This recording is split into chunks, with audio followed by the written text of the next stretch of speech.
lo que hago es la parte caliente ir a la más caliente, porque de aquí me iré o a una caldera instantánea o aquí alimentaré un acumulador que me está calentando. O sea, a partir de aquí es el ACS convencional, las centrales térmicas que ya conocéis, ¿vale? Yo me empalmo a la central térmica a partir de aquí.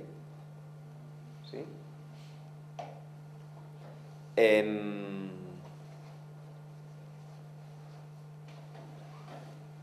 Si yo tengo un consumo localizado a las 8 de la tarde, ¿sí? Y yo sé que tengo un consumo localizado a las 8 de la tarde, aquí puedo utilizar un caudal elevado y todo en paralelo para sacar el máximo rendimiento durante un día del captador, e incluso aquí puedo tener estos acumuladores conectados en paralelo, o sea, que este valor de aquí me ataque igual aquí que aquí. ¿Sí? Si por ejemplo tengo los consumos localizados a las 12 de la mañana, porque es una piscina municipal y van los niños, ¿sí? Seguramente la configuración de esto me va a variar. A mí lo que me va a interesar tener es aquí el máximo de temperatura a las 12 de la mañana, para tener el máximo de ahorro posible. Si yo quiero tener el máximo de temperatura aquí, a las 12 de la mañana, seguramente aquí me interesará bajar el caudal para las 12 tener aquí el máximo de temperatura y además aquí tener una conexión en serie. O sea, que vaya a atacar todo este campo de captación hasta las 12, me trabaje solo contra un acumulador, en lugar de contra los dos, por ejemplo. ¿No? Sería no en serie, sino en cascada, ¿no? Que yo tengo la opción de trabajar con los dos o solo con uno. Esto ya son cosas de regulación, ¿sí? Yo estaría trabajando con mucha cantidad de captadores contra una acumulación más pequeña. Esto hará que la temperatura media sea más alta, el rendimiento sea más bajo, pero que la temperatura aquí me aumente. ¿Sí? Y si además le hago trabajar a un flujo bajo, aún me va a bajar más el rendimiento, pero la temperatura va a aumentar. Pero al final, como yo sé que tengo a las 12 del mediodía un consumo pico del primer turno de escuelas, yo aquí tengo un ahorro más real. ¿Sí? ¿Hay perfiles de requerimiento para distintos tipos de edificios que uno pueda estudiar o analizar? O sea, en Alemania sí que tienen monitorizados los edificios y tienen en función del tipo de edificios, el perfil de consumos. En España no. Y en un edificio multivivienda, o sea, en Alemania sí que lo tienen, pero igualmente lo que puedan haber hecho en Alemania no nos sirve aquí. No, debe tener cultura. Claro. En Brasil se duchan 3 veces al día, ¿sabes? Y en Brasil dicen que los franceses no se duchan nunca. Es como... Entonces es recomendable hacer ese estudio primero para saber qué es lo que va a buscar. Sí, eso sería lo ideal, pero al final son datos que no siempre poseemos. Lo podemos poseer en tipologías muy concretas, ¿no? En un hotel sí que lo vamos a saber, en un pabellón deportivo lo vamos a saber, en un edificio multivivienda de 200 apartamentos no lo voy a saber. Pero es indispensable para el diseño. Bueno, en este caso concreto sí, o sea, he puesto un caso como muy evidente para decir, no siempre el rendimiento aquí es lo mejor, no siempre en paralelo aquí es lo mejor, ¿no? Es como, en este caso concreto está claro que nos iríamos a, ¿no? O sea, un poco para decir, no, ¿hasta qué punto puedo estandarizar? ¿Sí? Yo no veo que pueda estandarizar, no veo que te pueda decir, lo mejor son 2 en serie. ¿Sí? En un edificio multivivienda hay otras cosas que mandan más, como a intentar hacer una instalación no muy cara, ¿no? Por eso digo serie paralelo, porque estoy reduciendo un poco el coste de la instalación. Porque sé que tengo una variabilidad de consumos, entonces hay veces que lo que voy a necesitar es como que la instalación rápidamente me dé temperatura. Y esto de que la instalación rápidamente me dé temperatura, o sea, también lo puedo conseguir, por ejemplo, con una bomba aquí, que en lugar de tener un caudal constante tenga un caudal variable. ¿Sí? Es como... Vamos viendo como pasitos, ¿no?, de un engranaje en el que cada vez el engranaje lo podemos refinar un poco más. Si llegamos en control, veréis qué diferencia hay entre trabajar una bomba de caudal constante o una bomba de caudal variable. ¿Sí? Vale, continuamos. Un ejemplo de lo que estoy hablando. ¿Qué implica un high flow? ¿Qué implica un low flow? Puede implicar tener una temperatura disponible, inmediata, que me produzca ahorro. En cambio aquí no. ¿No? Si la caldera se me enciende hasta 60.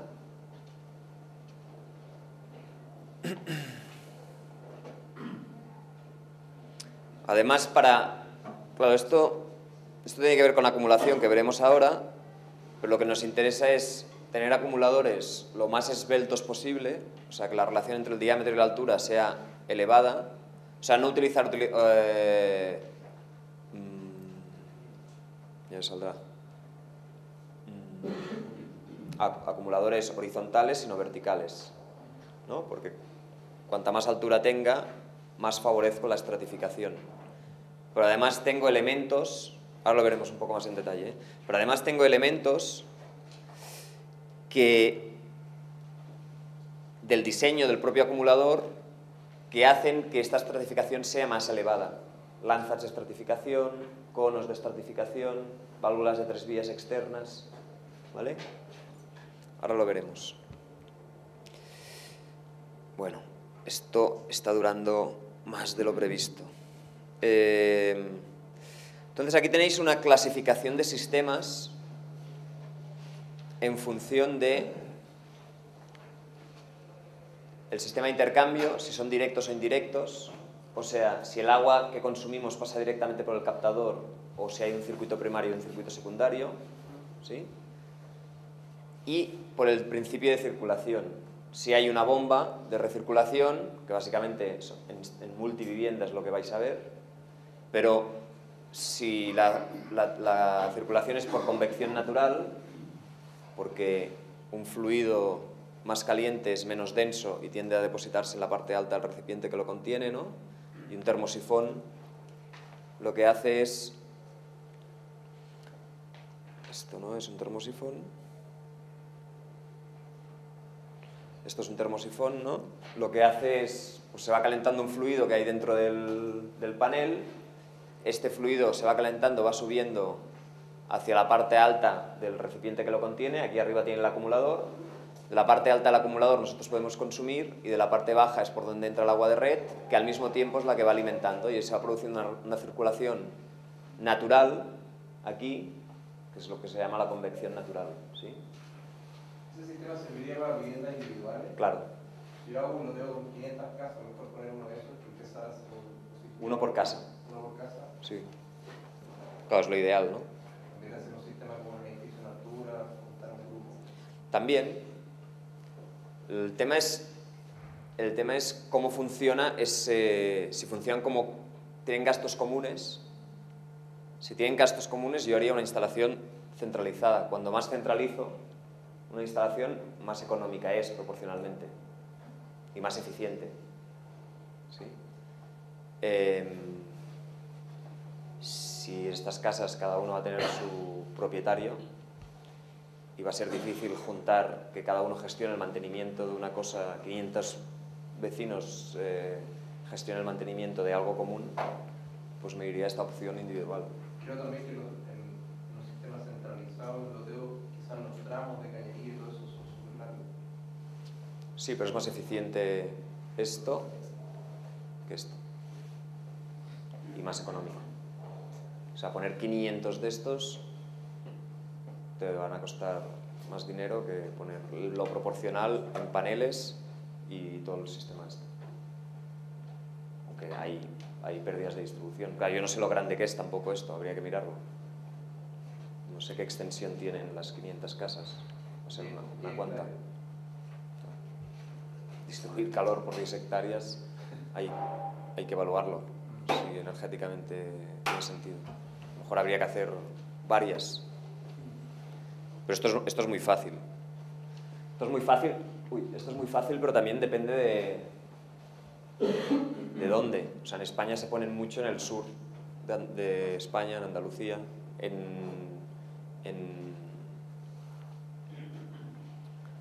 en Grecia se ponen mucho. En el norte de España no hay ninguno, de este lado. Climas más fríos. Digo un poco también tocaste en algún listado que dijiste ayer, había como la parte de la intervención arquitectónica, estos artefactos que ya, supongo yo, las testumbres de cada una de estas casas. Que pensándolo también para el tema de este subsidio que va a haber, son casas más bien pequeñas, que no sé cómo en un futuro se vería colocando uno de cada uno con cada uno, para separar un poco una casa de la otra. Ahí a lo mejor sería mejor centralizar en varias unidades. Claro, es que no sé, el proyecto del que me hablas, yo no tengo ni idea si hay grupos de 10 casas que están juntos, entonces sería hacer una instalación cada 10 casas, pero si esto es no, viable, varios grupos centralizados.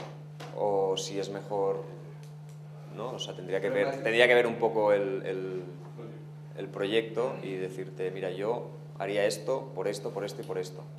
Y tiene estas ventajas y tiene estos inconvenientes. Pasa lo que me dices, me puedo imaginar cosas, ¿no? Y te voy diciendo, pero que a lo mejor tú sabes de qué estás hablando y yo no sé de qué estás hablando, ¿sabes? Te quiero decir. Pero esto es una solución que está muy bien porque es barata. O sea, al final esto es un kit que lo compras, vienes con un tubo, el del agua de red, lo pones aquí, sacas otro tubo, que es el que va a las duchas, y no tiene ningún misterio más. Lo que pasa es que requiere un mantenimiento, ¿no? Si las aguas son duras, que si estas viviendas son viviendas sociales y tal, seguro que no va a haber descalcificador, pues este acumulador necesita un ánodo, ¿no? Un elemento que lo proteja contra la corrosión, que habrá que cambiarlo cada año, cada 2 años. Posiblemente este circuito de aquí, en lugar de pasar el agua de red directamente por dentro, sea un circuito primario y un secundario, tipo esto de aquí.